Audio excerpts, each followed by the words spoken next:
Josephus is this. Now, 3,500 years ago, there was a diaspora, an exodus of people living in what is commonly referred to as the Levant, the Promised Land, the land of Canaan.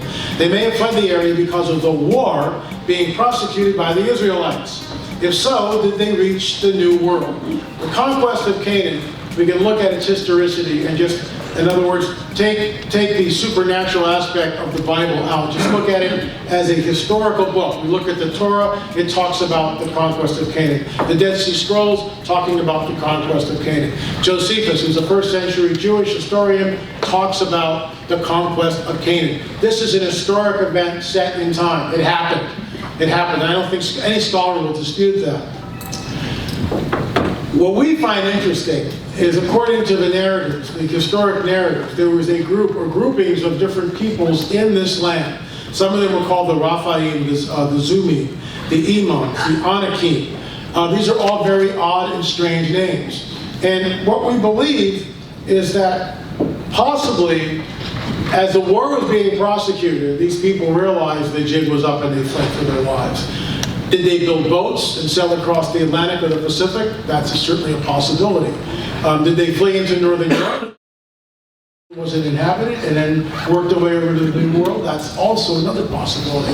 The accepted paradigm is simply this: at the end of the last ice age, and this is held pretty much sacrosanct in all archaeological circles, at the end of the last ice age, there was a land bridge between Beringia, between Asia and the American continent. And people following, animals and whatever, came over. And we're not disputing that. We hold to that too. I mean, definitely people migrated, and that's how they came over here.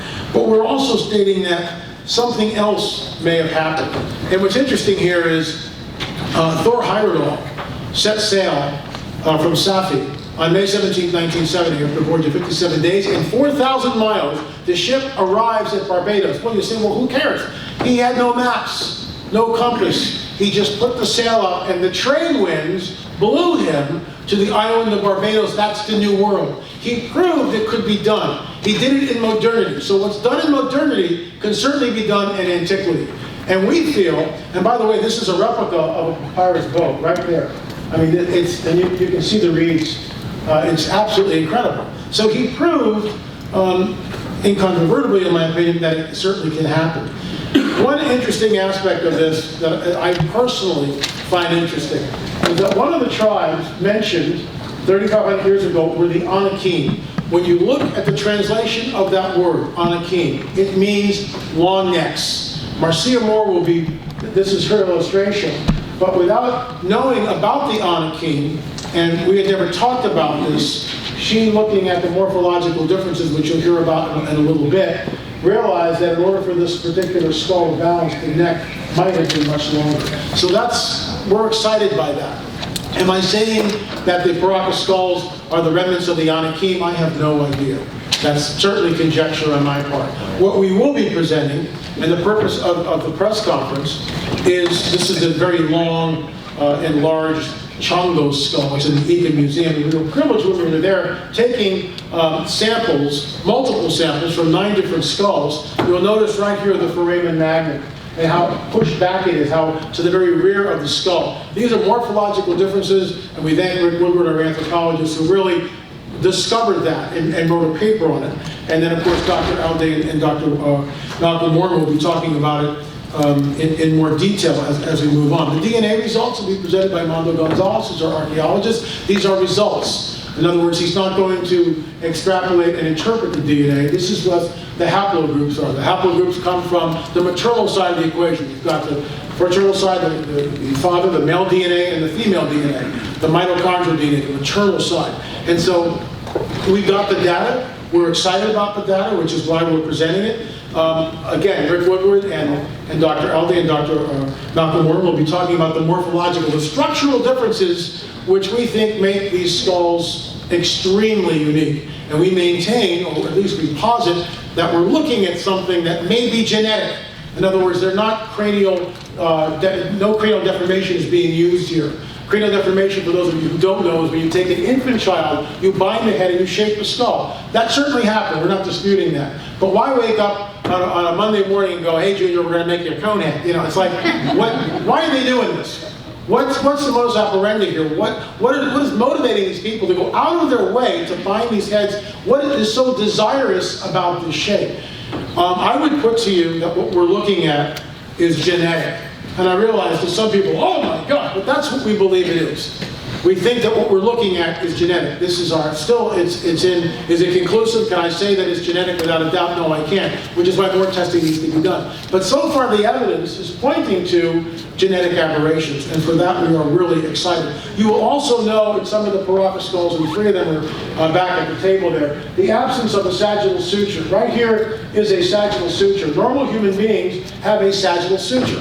This divides the skull into the frontal plate, to 2 parietals, the occipital plate in the rear. Without these sutures, the skull wouldn't be there, essentially. And what's interesting here is there is a disease called craniosynostosis, you'll hear more about this, which closes this suture. And that certainly can happen. But look at the skull right next to it, where I think it's Brian's hand is holding it there. It has an absence of the sagittal suture. You'll be hearing much more about that in the coming minutes. The baby skull, carbon dates at 1935. This is at the end of the Paraka era. Brian Forrester will be telling us more about that. Richard Shaw is a film director. He'll be presenting this wonderful compilation, about 6 minutes long, of what we discovered in Paracas. Brian Forrester is a researcher, biologist, who has toured over 90 countries, made a gazillion YouTube videos. He's been on the trail. Without Brian, YouTube video that someone forwarded to me, and I about fell off my chair when I saw it, we probably wouldn't be in this room. So Brian was really the man responsible in some ways for putting this on the map, and he will be presenting. Chase Klotsky, professional forensic field, without Chase's expertise in the field. Contamination. Chase is just absolutely stellar. You'll be hearing her presentation in the coming moments. Mondo Gonzalez, again, is our resident archaeologist. Mondo and I extracted all of the DNA samples that we tested. Rick Woodward is our anthropologist. It was Rick's work that discovered the placement of the foramen magnum and how completely deviant that was from a normal skull. Dr. Alde will piggyback on Dr. Warren's work, as will Dr. Warren. So it's really a 1-2 punch here. Marcia Moore, last but not least, is an amazing artist who will be awed by her artistic impression of these extremely enigmatic Paraka skulls.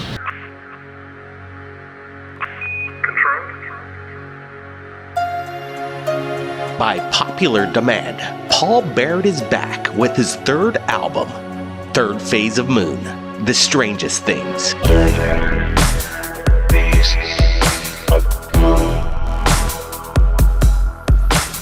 12 brand new tracks, heard by millions, on your favorite channel, Third Phase of Moon.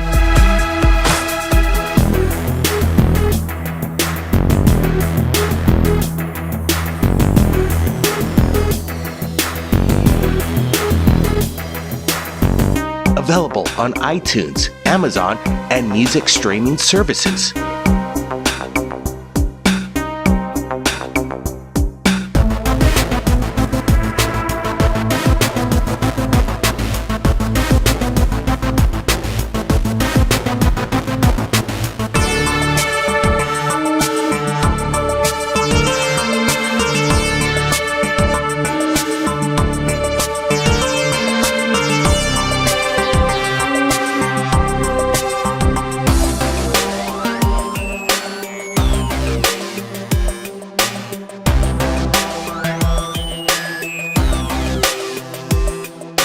Paul Barrett's Third Phase of Moon, The Strangest Things.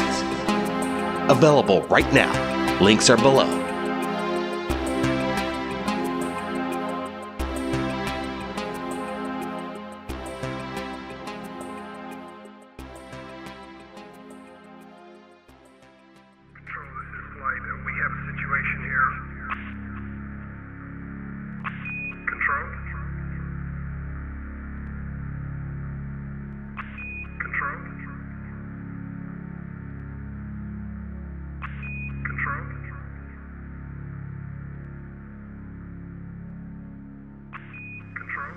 Keep your eyes on the skies. We're not alone.